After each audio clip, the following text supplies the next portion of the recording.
तो target with PS Parihar channel में आपका स्वागत है। सुबह के इस वीडियो में ऐसी सूचनाएं होती हैं जो विभिन्न समाचार पत्रों पर छाई हुई होती हैं और विद्यार्थियों के लिए आवश्यक होती हैं। तो आइए शुरू करते हैं और देख लेते हैं कि आज के समाचार पत्रों में विद्यार्थी जीवन से संबंधित कौन कौन सी सूचनाएं हैं। तो वीडियो को जल्दी से लाइक कर दें, शेयर कर दें और जिन छात्रों ने चैनल को अभी भी सब्सक्राइब न किया हो तो जल्दी से सब्सक्राइब कर लें ताकि आप लोगों को इसी प्रकार की ऑथेंटिक और सॉलिड अपडेट से सबसे पहले मिलती रहें। आगे बढ़ने से पहले एक सूचना है उन विद्यार्थियों के लिए जो विद्यार्थी डीएलएड करना चाहते हैं। इस समय बड़ा मौका है और डीएलएड में जो बहुत सारे विद्यालय हैं उन्होंने फीस कम कर दी है। जैसे यहाँ पर एक कॉलेज, इसके बारे में मैंने पहले भी आप लोगों को जानकारी दी थी। ये कॉलेज अम्बेडकर नगर में है और यूपी बिहार की सीमा पर है। लिखा है colonel Jagannath Singh group of colleges और इनकी फीस है, देखिए 2 साल की टोटल 30,000 रुपये, 15,000 एक साल और 15,000 एक साल। वैसे आपकी कॉलेज अन्य विद्यालयों में 85,000 से ज़्यादा रहती है। इसके अलावा भी तरह तरह के शुल्क लेते हैं। यहाँ पर बताते हैं कि कोई भी शुल्क, अतिरिक्त शुल्क नहीं लिया जाएगा किसी भी चीज़ के नाम पर। कोई भी सुविधा शुल्क आपको नहीं देनी है, लेकिन आपको पूरी सुविधा मिलेगी। कुछ कॉन्टैक्ट नंबर है जिन्हें आप लोग यहाँ पर देख सकते हैं, देखना चाहिए। अगर आपको एडमिशन लेना है 726600 और कुछ भी नंबर है। और यहाँ पर राजीव कुमार सिंह जी प्रबंधक, उनका भी नंबर है, यहाँ पर भी आप कॉन्टैक्ट कर सकते हैं। ये वही नंबर है 7266006700 9935160027। और यहाँ पर ये देखिए लिखा भी है कुछ चीज़ें, जैसे ये यूपी और बिहार की सीमा में है और केवल 120 किलोमीटर की दूरी पर है। महाविद्यालय में डीएलएड की डिग्री प्रमाण पत्र पूरे भारत में मान्य है। महाविद्यालय छात्र छात्राओं को रहने की पूरी व्यवस्था है और ये व्यवस्था निःशुल्क है। बिहार से सीधे रेल मार्ग पर स्थित अकबरपुर रेलवे जंक्शन के बिल्कुल निकट वाराणसी और गोरखपुर के पास में स्थित है और अन्य कोर्स भी यहाँ पर चलते हैं।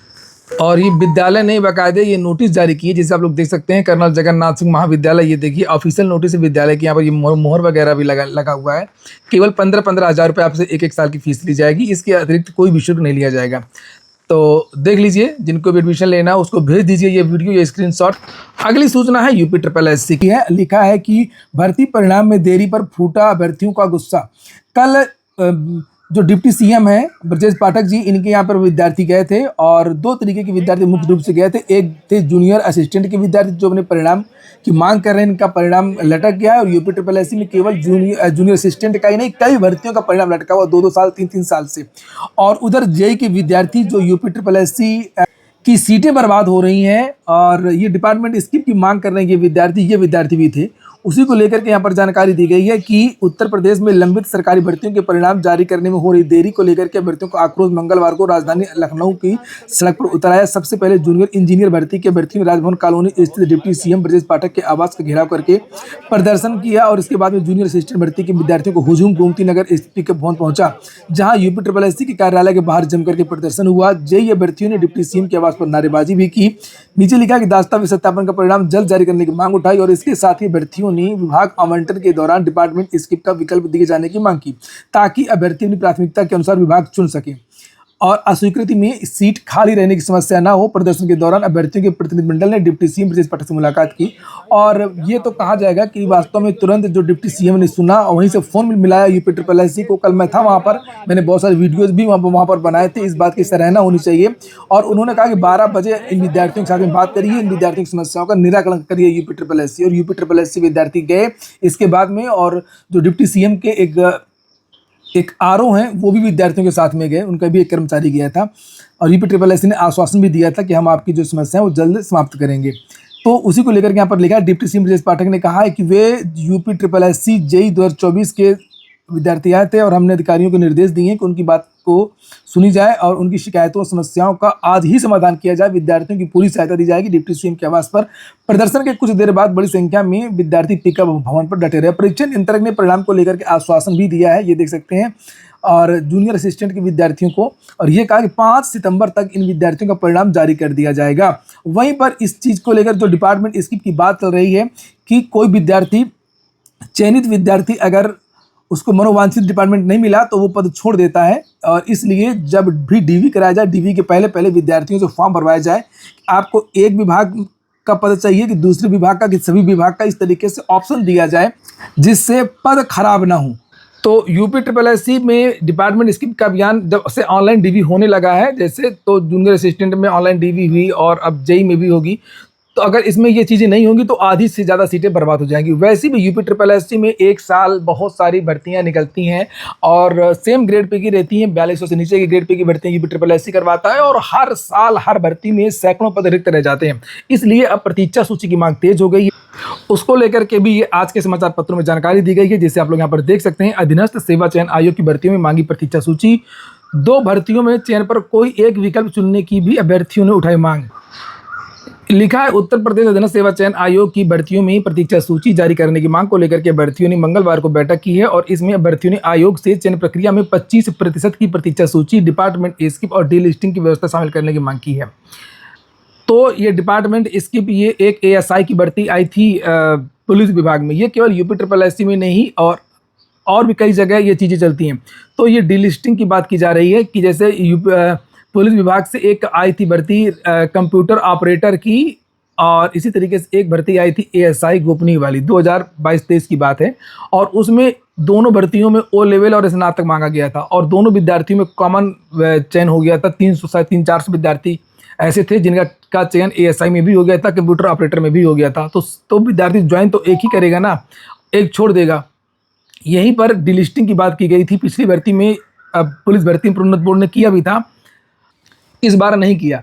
और इसी तरीके से ये बात की जा रही है कि यूपी ट्रिपल एस सी में यही चीज़ किया जाए अथवा प्रतीक्षा सूची जारी की जाए। ये देखिए लिखा हुआ है, कनिष्ठ सहायक के पदों की 2 भर्तियां चल रही हैं, एक ही विद्यार्थी का दोनों में चयन हो जाएगा। तो ऐसा कुछ सिस्टम किया जाए जिसमें से एक में चयन हो और एक में उसकी जगह किसी दूसरे को रख दिया जाए, उसका नाम वहां से हटा दिया जाए।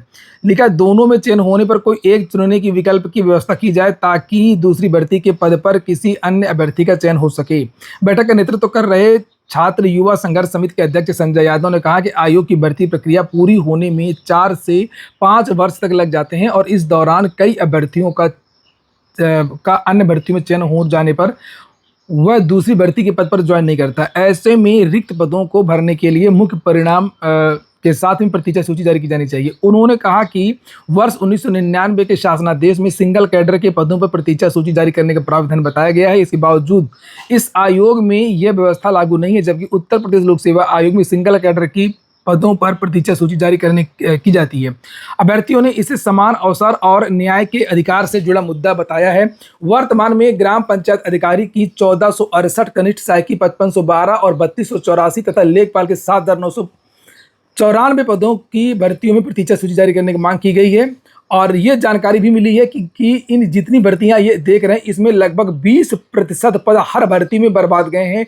20% विद्यार्थी ज्वाइन नहीं करेंगे, चाहे वो लेखपाल भर्ती हो, चाहे वो जूनियर असिस्टेंट 5512 हो, चाहे वो 3284 हो, चाहे पंचायत, सब में लगभग 20% विद्यार्थी कॉमन है जिनका चयन कई भर्तियों में हुआ है और होगा। आगे लिखा कि लखनऊ में अभ्यर्थियों ने आयोग कार्यालय और उप मुख्यमंत्री ब्रजेश पाठक के आवास पर इन मांगों को लेकर के प्रदर्शन किया। उप मुख्यमंत्री के स्तर से आयोग के अधिकारियों से वार्ता कराई गई, जिसमें अन्य मुद्दों पर विचार किया, आश्वासन दिया गया है। और बैठक में तो अगर कोई विद्यार्थी ज्वाइन नहीं करता है तो उसकी जगह किसी अन्य विद्यार्थी की एक अलग से सूची जारी हो, अवशेष पैनल जारी हो। मैं आपको बताता हूं कि उत्तर प्रदेश लोक सेवा आयोग में ये व्यवस्था है और शिक्षा सेवा चयन आयोग में भी व्यवस्था है। केवल ये यूपी ट्रिपल एस सी ही एक ऐसा निर्दयी आयोग है कि विद्यार्थी कितना भी रोए गाए ये कुछ सुनता नहीं है। मैं आपको 2 चीज़ें दिखाता हूँ अभी। सबसे पहले सूचना मैं दिखाऊंगा शिक्षा सेवा चयन आयोग की, आज की ही सूचना है। टीजीटी में जिन विद्यार्थियों ने ज्वाइन नहीं किया है, नए विद्यार्थियों को बुलाया जा रहा है, नई लिस्ट जारी होगी। ये देखिए, ये आज ही का पेपर है। लिखा है, टीजीटी में चयनित 100 से ज़्यादा अभ्यर्थी बाहर होंगे। मेरिट सूची में होने के बावजूद अभिलेख परीक्षण नहीं कराए पर यूपीईएसएससी ने लिया निर्णय। और उत्तर प्रदेश शिक्षा सेवा चयन आयोग की 2022 की 3539 पदों की प्रशिक्षित स्नातक टीजीटी भर्ती में औपबंधिक रूप से चयनित 100 से ज़्यादा विद्यार्थी बाहर होंगे। जिनका चयन हो चुका है उनको एक मौका दिया गया था, ये नहीं आए। और जो मेरिट क्रम में होने के कारण औपबंधिक रूप से चयनित तो हुए थे, लेकिन निर्धारित तिथि पर डॉक्यूमेंट वेरिफिकेशन के लिए आयोग कार्यालय नहीं पहुंचे। इनके स्थान पर अब अवशेष पैनल से नए अभ्यर्थियों का चयन मेरिट क्रम में किया जाएगा। इस भर्ती में अंग्रेजी विषय के 557 पदों का चयन परिणाम हाईकोर्ट के आदेश पर अभी जारी नहीं हुआ है। आयोग ने इस भर्ती में कुल 15 विषयों की 3539 पदों की लिखित परीक्षा 3 और 4 जून 2026 को कराई थी। इस पद के सापेक्ष 1.5 गुना विद्यार्थियों को पदों की अर्हता अभिलेख परीक्षण के लिए 30 जून को परिणाम में सफल घोषित किया गया था। अभिलेख परीक्षण 9 जुलाई से लेकर के 17 जुलाई तक विषयवार कराया गया। इसके बाद 30 जुलाई को घोषित किए गए अंतिम परिणाम में अंग्रेजी को छोड़ करके शेष 14 विषयों के लिए 2982 विद्यार्थियों को सफल घोषित किया गया और इसमें औपबंधिक रूप से चयनित विद्यार्थियों को अभिलेख परीक्षण के लिए 10 अगस्त की तिथि निर्धारित करके एक और अवसर प्रदान किया गया। इसमें 13 विद्यार्थी उपस्थित हुए, शेष अनुपस्थित ही रहे और यह अनुपस्थित अभ्यर्थी किसी एक विषय के नहीं है। और अब आयोग औपबंधिक रूप से चयनित लेकिन अभिलेख परीक्षण पर न कराने वाले विद्यार्थियों जो है 100 से ज़्यादा जो विद्यार्थी उनका वेतन निरस्त करेगा और अवशेष पैनल से नए विद्यार्थियों का चयन। ये देखिए यहाँ पर एक अवशेष पैनल होता है, मेरिट गिरा करके फिर और विद्यार्थियों का चयन किया जाता है। और उत्तर प्रदेश लोक सेवा आयोग में भी जब कोई फर्जी चयनित होता है या उसके डॉक्यूमेंट्स वगैरह सही नहीं होते हैं और बंदी रूप से चयन उसका रद्द किया जाता है तो उसकी जगह दूसरे को नियुक्ति दी जाती है। यहाँ पर ये देख सकते हैं, ये खंड शिक्षा अधिकारी भर्ती का एक ऑर्डर है जिसमें खंड शिक्षा अधिकारी में कुछ विद्यार्थी थे जिन्होंने याचिका भी डाली थी और 2 और विद्यार्थियों को बाद में चयनित किया गया। ये देख लीजिए, हिंदी में ये ऑर्डर है।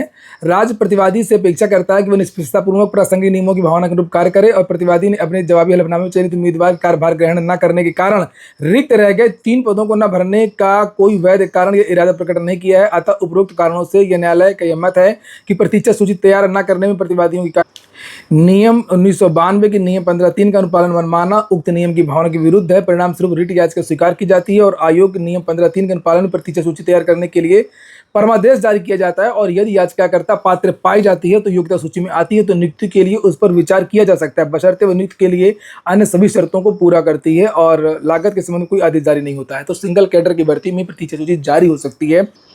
इसमें ये सब फालतू की बातें हैं कि इसको मुख्यमंत्री करेगा या कार्मिक विभाग करेगा, किसी को कुछ पता ही नहीं। ये शासन पहले से ही है। सिंगल कैडर की जो भी भर्तियाँ होती हैं जिसमें केवल एक ही पद होता है उसमें वेटिंग लिस्ट निकाली जा सकती है और उसी के आधार पर ये हाईकोर्ट वगैरह है वो आदेश देती रहती हैं। तो यूपी में भी जो विद्यार्थी ज्वाइन नहीं करते हैं, जो पद रिक्त रह जाते हैं, उसकी जगह एक अलग से अवशेष सूची, अवशेष पैनल जारी होना चाहिए। इन विद्यार्थियों का एक टेलीग्राम ग्रुप भी है, व्हाट्सएप ग्रुप भी है। मैं उसकी लिंक डिस्क्रिप्शन बॉक्स और कमेंट बॉक्स में दे दूंगा। आप लोग जब मिल करके एक बड़ा अभियान करेंगे जैसे झारखंड की तरह या जंतर मंतर की तरह या जिस तरीके से विद्यार्थी अभी गए ब्रजेश पाठक जी के यहाँ, एक बड़ा अभियान करेंगे। छोटे मोटे अभियान से कुछ होगा नहीं, एक बड़ा अभियान करेंगे तभी ये जारी करेंगे। जारी करने में कोई दिक्कत नहीं है, बस ये कि कुछ करना ना पड़े इसलिए ये कुछ नहीं करते हैं। आप देखते जाइए दरोगा भर्ती में कितने पद रिक्त रहते हैं, ये लोग जारी नहीं करते प्रतीक्षा सूची। पुलिस कांस्टेबल में भी बहुत सारे पद रिक्त रह जाते हैं, ये लोग जारी नहीं करते प्रतीक्षा सूची। यूपी भी नहीं जारी कर रहा है। अगली सूचना है शिक्षा सेवा चयन आयोग की है। इसको आप लोग देख सकते हैं। शिक्षा सेवा चयन आयोग ने कुछ शर्तें बदलाव कर दिया है और आवेदन के लास्ट डेट में भी बदलाव किया है। उत्तर प्रदेश शिक्षा सेवा चयन आयोग ने प्राचार्य भर्ती के विज्ञापन में बदलाव कर दिया। आयोग ने विज्ञापन संख्या 02/2026 के प्रस्तर 07 से प्राचार्य की 5 साल की नियुक्ति अवधि वाली शर्त को हटा दिया। 5 साल की जो नियुक्ति की अवधि थी कि आपको 5 साल ही काम करने का मौका मिलेगा, इसी की वजह से बहुत सारे जो सहायक अध्यापक हैं, मतलब असिस्टेंट प्रोफेसर हैं, वो आवेदन नहीं कर रहे थे, इसलिए इसको हटाया गया है। और आगे लिखा है कि इसके साथ ही प्रस्तर 10 में दी गई अधिमान्यता की व्यवस्था भी समाप्त कर दी गई है। अब चयनित प्राचार्यों की तैनाती आयोग की मेरिट और अभ्यर्थियों के विकल्प के आधार पर नहीं होगी। अचयनित अभ्यर्थियों की तैनाती उच्च शिक्षा निदेशालय करेगा। आयोग के उप सचिव की ओर से मंगलवार को जारी शुद्धि पत्र में कहा गया कि भर्ती विज्ञापन में निर्धारित प्रावधानों के में संशोधन किया गया है और इसके साथ ही अभ्यर्थियों को आवेदन के लिए अतिरिक्त समय भी दिया गया है। पहले ऑनलाइन आवेदन और शुल्क जमा करने की लास्ट डेट 20 अगस्त थी, इसे बढ़ाकर के अब 27 अगस्त कर दिया गया है। तो जो डिग्री कॉलेज के प्राचार्य होते हैं उसके लिए है ये।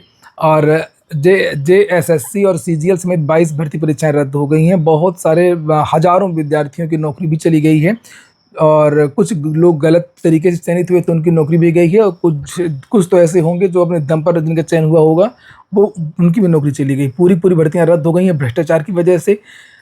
और यहाँ पर लिखा है कि सरकार के फैसले का सबसे बड़ा असर JSSC CGL पर पड़ा है। SIT जांच और CID अनुसंधान में सामने आए तथ्यों के आधार पर इसे रद्द किया गया है। इसके साथ ही TDPL से कराई गई सभी परीक्षाओं को रद्द करने का निर्णय लिया गया है। बिहार लोक सेवा आयोग ने TRE 4 का विज्ञापन जारी कर दिया है। कई समाचार पत्रों में इसको लेकर के जानकारी दी गई है, जिससे आप लोग देख सकते हैं। 1 सितंबर से इसके लिए आवेदन कर सकते हैं। STET अपीयरिंग के विद्यार्थी आवेदन कर सकते हैं। पदों का विवरण इस तरीके से है। प्राथमिक में 3847 पद हैं, मध्य में 8563 पद हैं, माध्यमिक में 3870 पद हैं, उच्च माध्यमिक में 16101 पद हैं। जब वैकेंसी नहीं आ रही थी तो वैकेंसी के लिए आंदोलन हो रहा था। जब वैकेंसी आ गई तो फिर से आंदोलन हो रहा है कि इसमें बदलाव क्यों कर दिया गया, पहले की तरह भर्ती कराई जाए, इसमें प्री मेंस ना किया जाए। और ये कहा गया है कि एकल परीक्षा की मांग पर सत्याग्रह भी विद्यार्थियों ने शुरू कर दिया है। बिहार लोक सेवा आयोग ने चौथे चरण की शिक्षक भर्ती की नियुक्ति के लिए जारी विज्ञापन में अनिवार्य शैक्षणिक योग्यता और शिक्षक प्रशिक्षण की अर्हताएं भी स्पष्ट कर दी हैं। प्राथमिक विद्यालय कक्षा 1 से 5, मध्य विद्यालय कक्षा 6 से 8 और माध्यमिक विद्यालय कक्षा 9 से 10, विशेष विद्यालय शिक्षक, उच्च माध्यमिक विद्यालय कक्षा 11-12 के लिए अलग अलग पात्रता निर्धारित की गई हैं। आयोग की ओर से जारी विज्ञापन के अनुसार माध्यमिक शिक्षक पात्रता परीक्षा STT 2026 में शामिल होने वाले अभ्यर्थियों को भी TRE 4 में आवेदन का मौका मिलेगा। इससे बड़ी संख्या में नए विद्यार्थियों को शिक्षक भर्ती में शामिल होने का अवसर मिलेगा। ईश्वर शरण डिग्री कॉलेज में भी इग्नू की शाखा हो गई है और यहाँ पर 12 नए पाठ्यक्रमों में आप लोग एडमिशन ले सकते हैं। उत्तर प्रदेश लोक सेवा आयोग ने एक विज्ञप्ति जारी की है जिसके माध्यम से GDC एग्जाम के बारे में जानकारी दी गई है कि लिखा है कि सहायक आचार्य राजकीय महाविद्यालय परीक्षा 2025 की प्रारंभिक परीक्षा के परिणाम के आधार पर वनस्पति विज्ञान, शारीरिक शिक्षा, राजनीति विज्ञान, मनोविज्ञान, संगीत गायन, वोकल और संगीत वादन तबला, समाजशास्त्र, सांख्यिकी विषय में मुख्य परीक्षा हेतु सफल घोषित अभ्यर्थियों को ऐसे द्वारा सूचित किया जाता है कि मुख्य परीक्षा हेतु ऑनलाइन आवेदन प्रक्रिया 18 अगस्त से उपलब्ध रहेगी। ऑनलाइन आवेदन करने की अंतिम तारीख 31 अगस्त है। और वहीं पर असिस्टेंट प्रोफेसर भर्ती के 8 विषयों का रिजल्ट भी घोषित कर दिया गया है। लिखा है राजकीय महाविद्यालयों में सहायक आचार्य असिस्टेंट प्रोफेसर भर्ती के तहत 31 मई को आयोजित प्रारंभिक परीक्षा के शेष 8 विषयों का परिणाम उत्तर प्रदेश लोक सेवा आयोग ने मंगलवार को जारी कर दिया। इन विषयों में रिक्त पदों के सापेक्ष 4,936 विद्यार्थियों को मुख्य परीक्षा के लिए मौका दिया गया है। तो 28 विषय थे, इसमें 20 विषयों का परिणाम पहले ही जारी हो चुका है। शेष 8 विषय में वनस्पति विज्ञान, शारीरिक शिक्षा, राजनीति विज्ञान, मनोविज्ञान, संगीत गायन, संगीत वादन तबला, समाजशास्त्र और सांख्यिकी के परिणाम घोषित कर दिए गए हैं। आज के वीडियो में इतना ही। पूरा वीडियो सुनने के लिए बहुत बहुत धन्यवाद।